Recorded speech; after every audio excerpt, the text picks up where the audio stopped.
The Grand Majestic Theater had long been a beacon of culture and entertainment in the small town of Hollowbrook. Built in the early 1900s, its opulent interiors, elaborate chandeliers, and grand stage had hosted countless performances over the decades.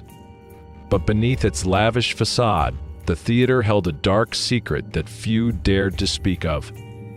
Alex, a young and ambitious actor, had just landed the lead role in a highly anticipated production. Rehearsals were intense, and the cast and crew worked tirelessly to bring the show to life. As opening night approached, excitement and tension filled the air.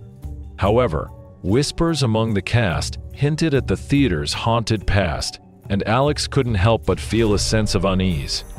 One evening, after a particularly grueling rehearsal, Alex decided to stay late to perfect his lines.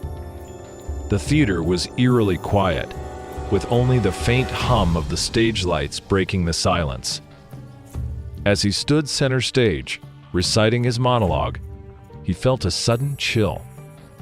The temperature seemed to drop, and the hairs on the back of his neck stood on end. Out of the corner of his eye, Alex saw a shadow move in the wings. He turned quickly, but there was no one there. He brushed it off as a trick of the light and continued rehearsing. But the feeling of being watched persisted, and the shadows seemed to grow bolder, flitting across the stage and disappearing into the darkness.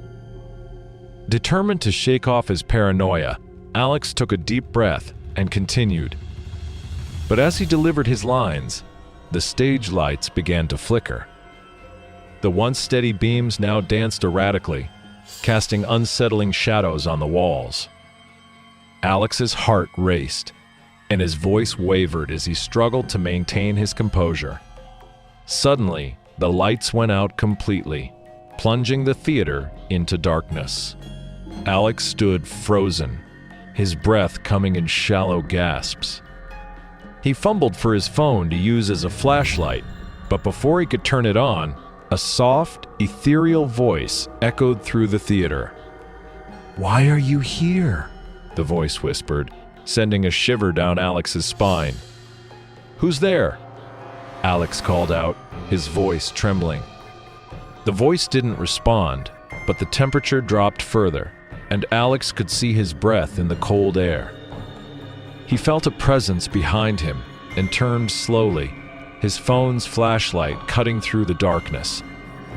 Standing at the edge of the stage was a figure dressed in old-fashioned theater attire, a ghostly apparition with hollow, mournful eyes. The figure stepped forward, and Alex stumbled back, nearly tripping over a prop. The ghost's gaze was fixed on him, and he could feel its sorrow and anger. "You've taken my place," the ghostly figure said, its voice tinged with bitterness. Alex realized he was face to face with the spirit of a long-dead actor, someone who had once stood in the same spotlight, dreaming of stardom. The ghost had been trapped in the theater, unable to move on, consumed by its unfulfilled ambitions and the longing for the applause that never came. Desperate to escape, Alex turned and ran towards the exit. But the theater seemed to conspire against him, the doors refusing to budge, the shadows closing in around him. He could hear the ghost's footsteps behind him, growing closer with each passing second. As he reached the lobby, Alex spotted a faded newspaper clipping framed on the wall.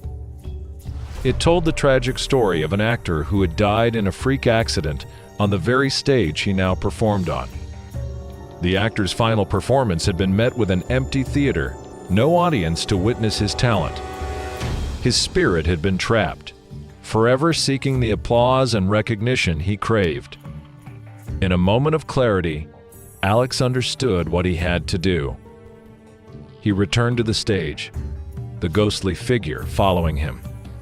With trembling hands, he stepped into the spotlight and began to deliver the ghost's final monologue. As he spoke, the ghost watched, its expression softening. The theater lights flickered back to life, and the ghost's form began to fade. Alex's voice grew stronger, and he poured his heart into the performance, honoring the spirit's memory. As he finished the monologue, a sense of peace filled the theater, and the ghost vanished, finally free. Exhausted but relieved, Alex stood in the empty theater, the weight of the ghost's curse lifted.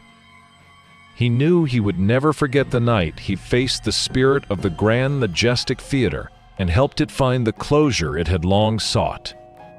As the days went by, Alex couldn't shake the feeling that the theater's curse had truly been lifted. The performances went off without a hitch, and the cast and crew noticed a palpable difference in the atmosphere. The eerie chills and unsettling shadows were gone, replaced by a sense of renewed energy and creativity. However, Alex's experience had left a mark on him. He found himself more attuned to the subtle nuances of the theater, and he began to notice things that others couldn't. One evening, as he was packing up after a successful show, he felt a familiar chill. Turning around, he saw a faint, ghostly figure in the back of the theater. It was the same ghost, but this time, it seemed at peace. The ghostly actor nodded at Alex, a silent gesture of gratitude, before fading away into the darkness. Alex realized that while the curse had been broken, the spirit would always be a part of the theater's legacy, watching over the performances and ensuring that the art of storytelling continued to thrive. News of Alex's encounter and the mysterious happenings at the Grand Majestic Theater spread throughout Hollowbrook. Paranormal enthusiasts and ghost hunters flocked to the theater, eager to experience the haunted history for themselves. The theater's popularity soared, and it became known not only for its spectacular shows, but also for its supernatural allure. Years later, Alex moved on to other theaters and productions, but he never forgot his time at the Grand Majestic Theater. He often returned to visit, feeling a deep connection to the place where he had faced the ghost and helped bring peace to a restless spirit. As for the Grand Majestic Theater, it continued to be a beacon of culture and entertainment, its haunted past adding to its charm and mystique. The ghostly presence of the old actor became a legend, a testament to the enduring power of passion and the timeless art of performance. And so, the story of Trapped in the Spotlight became a cherished part of the theater's lore, a reminder that even in the darkest of places, there is always room for light, creativity, and the unbreakable bond between the living and the spirits of the past. It was a chilly autumn evening when Jack Thompson, a young projectionist, began his night shift at the old Ravenwood Theater. The theater, a relic from the 1920s, had seen better days. Its faded grandeur and creaking floors gave it an eerie charm, a perfect setting for a ghost story. Jack had heard whispers about the theater's haunted past, but he dismissed them as mere rumors. One fateful night, Jack was alone in the projection room, preparing to screen an old classic.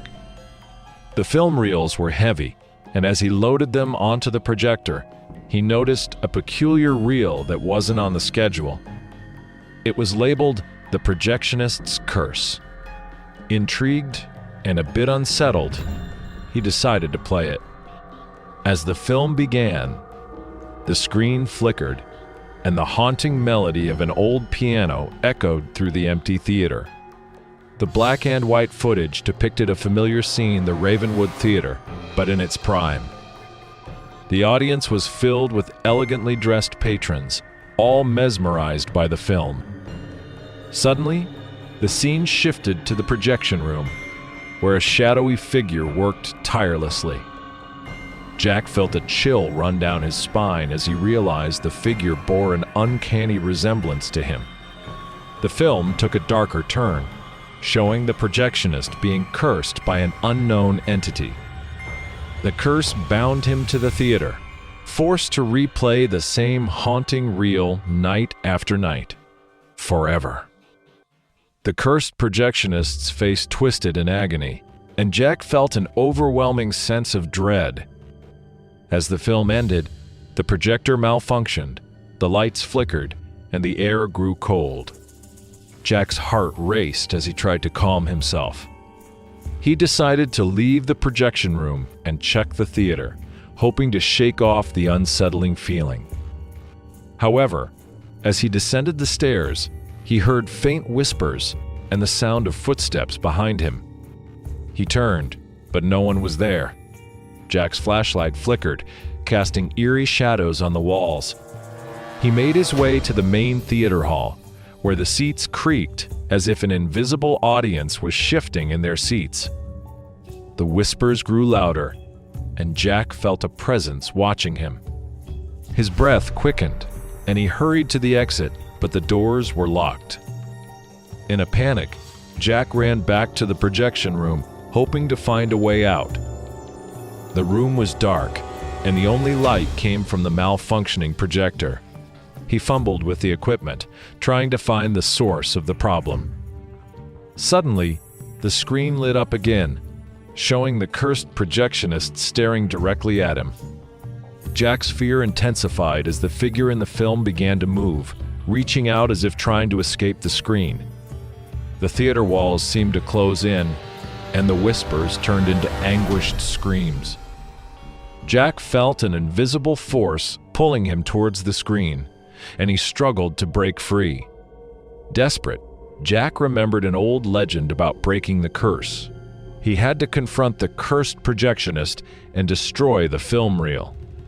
With trembling hands, he pulled the reel from the projector and smashed it on the ground. The screams grew louder, and the theater shook violently. Just as Jack thought he couldn't take it any longer, the noise stopped. The air grew still, and the lights returned to normal. Jack looked around, hoping the nightmare was over. The theater was silent, and the oppressive presence had vanished. He breathed a sigh of relief and made his way to the exit. As Jack stepped outside, the cool night air filled his lungs, and he felt a sense of liberation. The Ravenwood Theater stood silent behind him, its haunted past seemingly put to rest. Jack never spoke of that night again, but the memory of the cursed projectionist lingered in his mind, a chilling reminder of the dark secrets hidden within the old theater. Jack couldn't shake off the events of that night, no matter how hard he tried. The Ravenwood Theater continued its operations, and the incident seemed to have been forgotten by everyone except Jack. He decided to continue working there, driven by a strange fascination with the theater's dark history. A few weeks later, Jack noticed a new film reel in the storage room. It was labeled The Projectionist's Revenge. His heart sank, but curiosity got the better of him. He knew he had to confront whatever lingering curse was tied to the theater. One evening, after the final screening, Jack decided to play the mysterious reel. The theater was empty, and the air felt heavy with anticipation. As the projector whirred to life, the film began to play. The screen showed the Ravenwood Theater once more, but this time it was in ruins, abandoned and decaying. The scene shifted to the projection room, where the cursed projectionist from the previous film was hunched over the equipment, his face twisted in fury. The cursed projectionist seemed to be aware of Jack's presence, and as he stared into the camera, his eyes burned with malevolent intent. Suddenly, the projector malfunctioned again, and the lights flickered. The air grew colder, and Jack felt the familiar presence of the unseen entity. He knew he couldn't leave the theater. This time he had to find a way to break the curse once and for all. As Jack searched the projection room, he found an old journal hidden behind a stack of film reels. The journal belonged to the original projectionist, who had documented his experiences with the cursed film. According to the journal, The curse could only be broken by destroying the film reels and exorcising the spirit trapped within. With newfound determination, Jack gathered all the cursed reels and carried them to the theater's basement. The basement was a maze of dark, narrow corridors filled with forgotten props and equipment. Jack could hear the whispers growing louder, urging him to turn back, but he pressed on. In the deepest part of the basement, Jack found an old furnace. He knew this was his chance to end the curse. As he fed the film reels into the furnace, the whispers turned into anguished screams. The theater shook violently, and Jack felt the presence growing stronger, trying to stop him. With each reel he burned, the temperature in the basement dropped, and Jack's breath became visible in the freezing air. The last reel, labeled the Projectionist's Revenge, seemed to resist, but Jack forced it into the flames. The screams reached a deafening pitch, and Jack collapsed to the floor, clutching his ears. Just as he thought he couldn't bear it any longer, the screams ceased, and the theater fell silent. The oppressive presence vanished, and the air grew warm once more. Jack knew he had succeeded in breaking the curse. Exhausted but relieved, Jack made his way back to the projection room. As he entered, he noticed a change. The room felt lighter, as if a dark cloud had been lifted. The projector whirred to life on its own, playing the final moments of the Projectionist's Revenge. The screen showed the cursed projectionist's face, but this time it was peaceful. The figure nodded, as if in gratitude, before the film faded to black. Jack left the Ravenwood Theater for the last time, feeling a sense of closure. The theater continued to operate, but the curse had been lifted, and the whispers were gone. Jack moved on with his life, but he never forgot the chilling events he had experienced. Years later, the Ravenwood Theater became a popular spot for ghost hunters and paranormal enthusiasts, all hoping to catch a glimpse of the haunted past. But Jack knew the truth: the curse had been broken, and the spirit of the projectionist was finally at peace. A struggling actor in his mid-30s, he had auditioned for every role imaginable: commercials, indie films, even voiceovers for radio ads. Nothing stuck. So when he got a call from the Holloway Theater offering him the lead role in an upcoming play, he jumped at the chance. The theater had been abandoned for over 40 years. Once a grand stage for Broadway-caliber productions, it had fallen into ruin after a tragedy on opening night. A lead actor who died on stage, mid-performance. The show was canceled, the doors locked. Until now. The new owner, a wealthy investor named Mr. Holloway, wanted to bring the theater back to life. The play was called The Last Performance. It felt poetic, fitting. Derek just didn't know how literal the title would be. From the first day of rehearsals, something felt off. The grand chandelier above the stage swayed on its own, even with no draft. Costumes vanished from dressing rooms, only to reappear soaked in water, though there were no leaks in the building. Most unsettling of all? The whispers.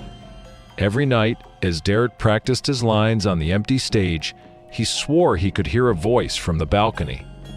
It wasn't the echo of his own. It was someone else.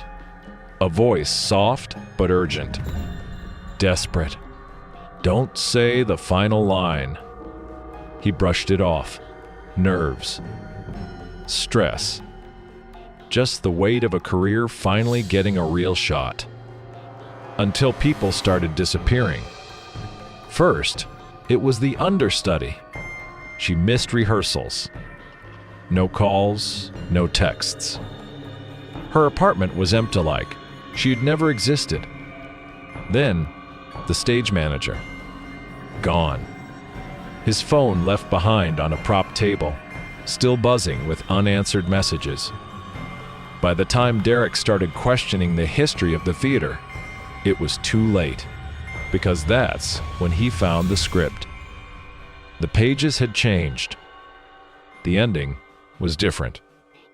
Instead of the dramatic closing monologue, there was a single, chilling line written in crimson ink: "The play must go on." The night before opening, Derek stayed late to practice. Alone. Or so he thought. As he stepped onto the stage, the spotlight clicked on by itself, casting a pale glow over him. Then, from the shadows, someone stepped forward. A man in a tattered 1930s suit, face pale, sunken eyes burning with something unnatural.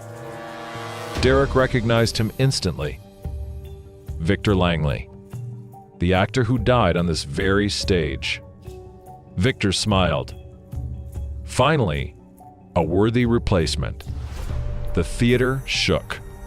The seats groaned as if filled with an invisible audience. Derek tried to run, but his feet wouldn't move.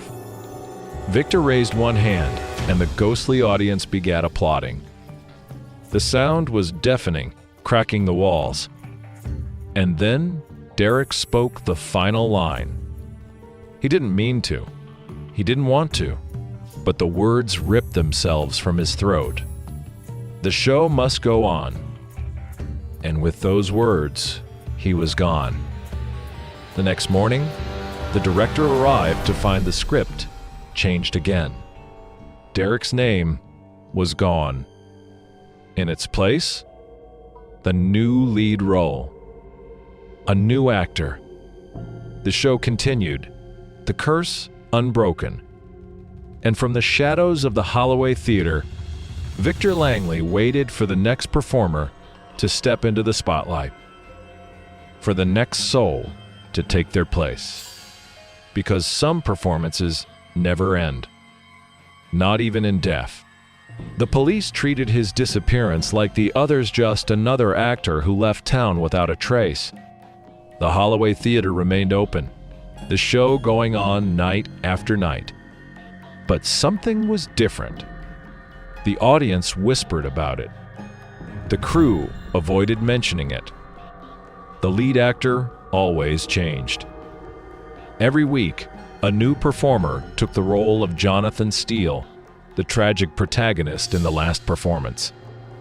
Every week, they gave a breathtaking final monologue. And every week, by the next show, they were gone. Replaced. Forgotten. The Holloway Theater never struggled to find new talent. Aspiring actors lined up for the role, drawn to the spotlight like moths to a flame. They didn't know. They couldn't know that Derek was still there, watching, waiting, trapped in the audience that never leaves.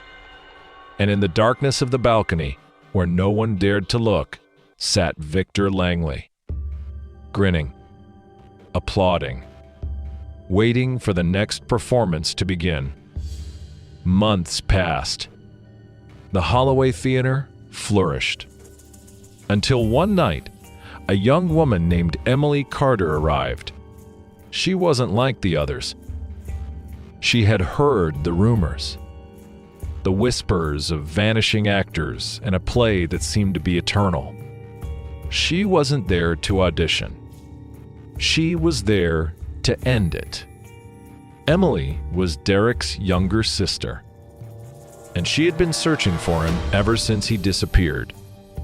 With a hidden recorder in her pocket, she took the stage as the new lead, reading the same cursed lines Derek once spoke. The lights flickered. The walls groaned. And in the empty balcony, Derek's voice whispered, "Run, Emily, run!" But it was too late. The final scene had begun. Emily fought it.